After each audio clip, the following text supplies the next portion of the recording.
interrupt this program to bring you this important announcement. This is an emergency missing child alert. Levi's call, Georgia's Amber Alert.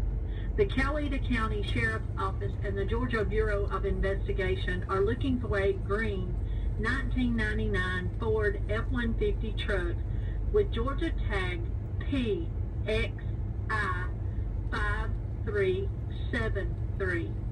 On June 11, 2022, Aubrey Elaine Pogue, a 2-year-old white female, was abducted by Curtis Wayne Pogue, 27-year-old white male, 5 foot 8 inches tall, weighing 140 pounds, and was last seen at 214 Lorraine Drive, Palmetto, Georgia, headed northbound on Interstate 85, and is believed to be in extreme danger.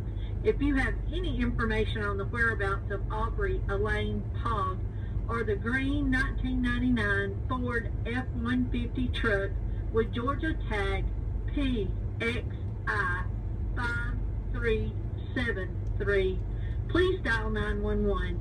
The public can also provide information to the GBI tip line at 1-800-597-TIPS and or the CSIM app for iPhone and Android users.